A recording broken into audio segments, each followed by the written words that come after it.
All right, YouTube. This is starting way too late, but I guess better late than never because there are really no videos of this that I could find.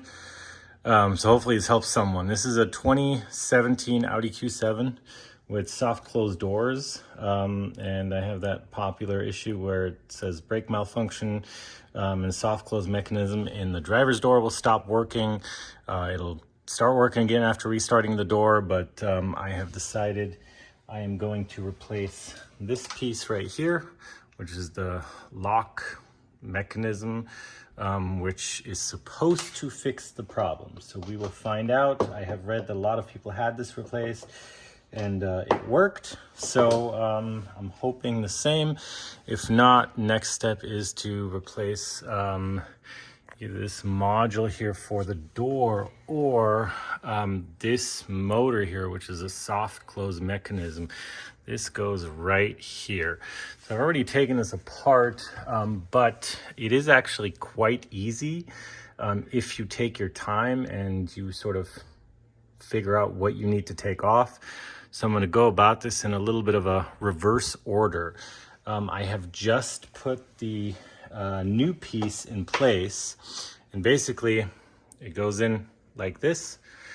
So what I've done is I've actually taken this screw out down here. This thing pops out, moves to the side enough to where you can squeeze that in there pretty nicely. One thing that makes it a whole lot easier that I discovered after the fact is taking off the door lock. Very simple, just a screw. Once you pop the cover off, there's a screw right here that you just have to loosen up. It doesn't even come out all the way. Door lock pops out. Now, to get this out, there are two screws right here. These are 12 point, it's an M8 that takes that out, and the whole thing just kind of wiggles out. So we're going to put this back in reverse order, and I'm just kind of going to talk through it, and then hopefully it should be fairly easy for someone else to kind of take this apart and not have too much trouble with it. I did do a little bit of extra work, just not having done this before. This bolt up here doesn't really need to be removed. This one down here just kind of pops that out, moves it over enough to where you can get everything in and out nicely. On this piece, now I'm going to use the old one just kind of to show it.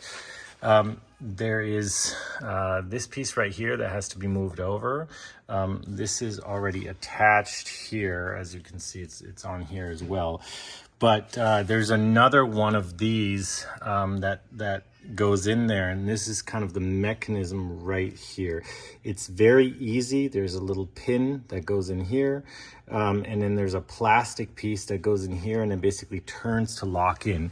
Now, I accidentally broke, because I didn't know what the mechanism was, I didn't see it, I accidentally broke off part of that. And really, you can get the whole thing out far enough to see what needs to be done to take those off. And essentially, it's just you just take some needle nose pliers and you kind of grab a hold of it and twist it, and it comes right out. I mean, if you look at it, it's self-explanatory. You'll see exactly what I'm talking about, but you don't need to take those off while this whole unit is in there still. You can take it out first, and then you have enough room to take that off. There are two electrical connectors on this. They actually come off very easily. They're just in the bottom right here, hanging loose right now. So you can kind of see the one hanging there. Yeah, I'm just going to put this back together and just kind of document the various steps as I do that. All right, so the connectors are back on, those two. Make sure you don't forget to do that. These bolts are back in up here and down here. And the next thing is you have to put this piece back on. Now, these two cables here, they go through the holes. Those rubber grommets obviously go right in there.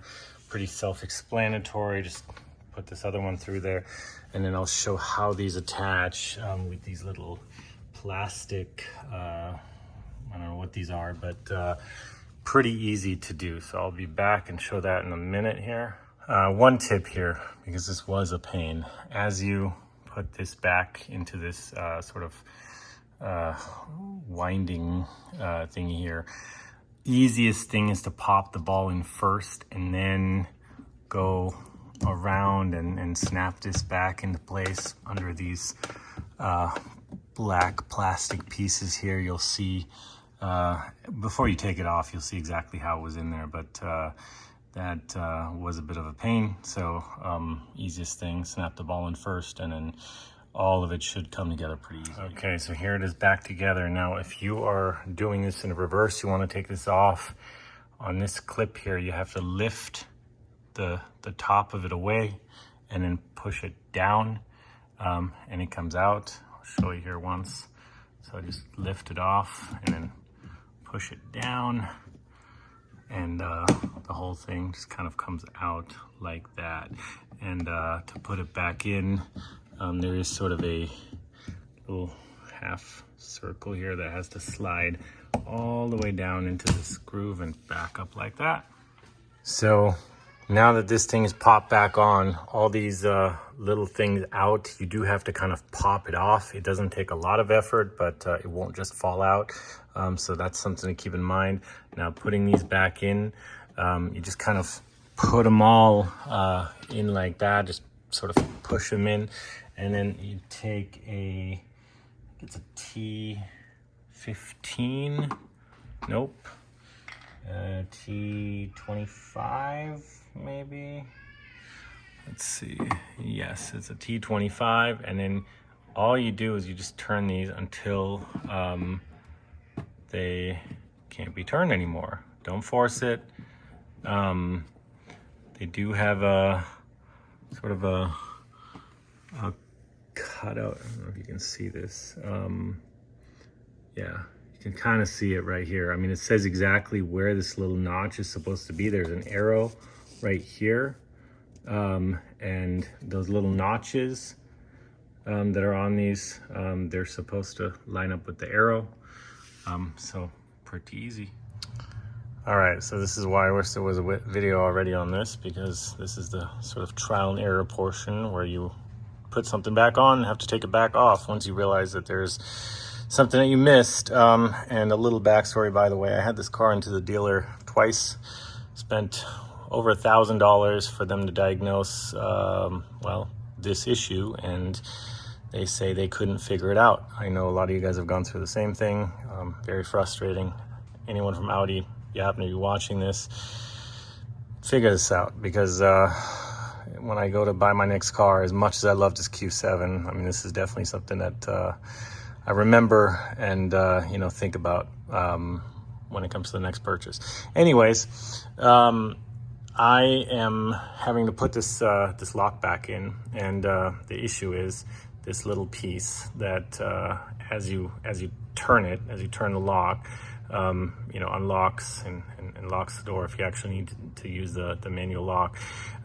Problem is, it's so wiggly that when you stick it in, this just kind of hangs down like that. So what you need to do is you need to take this back off. You need to reach in there with one hand and put the lock in with the other hand, and just kind of guide this thing into the little little hole, which is on this old piece. So kind of it sits in there like that. So on the other side, it's this yellow piece right here.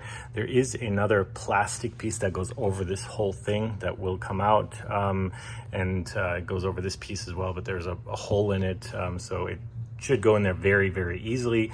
You just kind of need to hold it up straight and guide it in there. So I need to take this back off, do that, and then start putting it back together again. All right, so we got it back together. We got the lock in. It went in pretty easily, actually. There is another little T20, I think, or T25 that I forgot here that needs to be taken out, that I put back in. I think on my car this has been apart before, because some of these rubber things are pretty worn out, as you can see right here. So someone obviously kind of screwed around with that, and I don't know if all the other screws that are taken out for this part are black. All these here, so I'm assuming maybe one got lost. Anyways, now it's time to put the speaker assembly back on. This just goes right in there. It couldn't be much easier. There's nothing that you can really do wrong here. Screw them all back in, plug it back in, and after that, put the door back on and see if it works. There's also one plug here that I forgot about. This is obviously for the soft close unit, so just plug that back in. All right, we got into the point of using power tools and beverages. Do yourself a favor, remember these things. I had this all the way back on, and of course this goes right there, so just remember to put them back. All right, so we got this all back together. Now the only thing left to do is to put the door trim back on. Everything here is plugged in with the exception of the door, of course. So I'm gonna see if I can do this kind of one-handed. This video is definitely not gonna win any YouTube quality awards, but definitely not the intention. So this piece right here, this just kind of plugs in right in here. I'm gonna do that second though, because first, all right, apologies for the abrupt cutoff there. For some reason, my phone just kept on overheating and the videos will just cut out. Anyways, all this is back together. The good news is everything still works. I tested it and reproduced exactly what would cause this error to come on, and it would come on pretty reliably every time. And good news is I have not gotten it again yet. So, and the soft close mechanism works beautifully. So fingers crossed that this was actually the solution. Now, the great thing is, I mean, this part only cost me, I think, $135. So I kind of wish I had done this in the first place, but it was not to be. So, you know, hopefully someone else can benefit from this before taking it to the dealer and spending a ton of money getting a runaround from them. So real quick, everything, like I said, is back together here. Like I said, there is a video on how to take the door trim off. If you can't find it, it is pretty simple. There is a T25, I believe it is, right in here. And then you have to take this piece off here. So all you do is you take a pry tool, you go in there and you start kind of from here and just, you know, carefully pry it off. There, back here, there is a hook that kind of goes like this. So what you want to do is you want to move it out like this and then carefully lift it out so you don't break that hook off. This piece and this wood piece do come out together and then they separate afterwards. They're sort of interlocked into each other, so something to keep in mind. Once you have this one out, there's two under here, one right about here, one right about here. There's obviously other screws in here, but make sure you get the ones that obviously hold the whole door panel on. You will be able to see which ones they are. Once all those are out, take a pry tool, start over here, start kind of carefully prying around the bottom, taking it off, and then up here there is a metal sort of a clip, and what you want to do is you sort of want to lift it out and then up. I want to make sure you don't break off that metal clip, and then the whole thing comes off. Connectors unplug pretty easily, and that is it. The rest of it you saw earlier in the video. So again, just to show that this works, there you go. All right, thanks for watching. I will link the part that I purchased in the video, and let me know in the comments if you have any questions.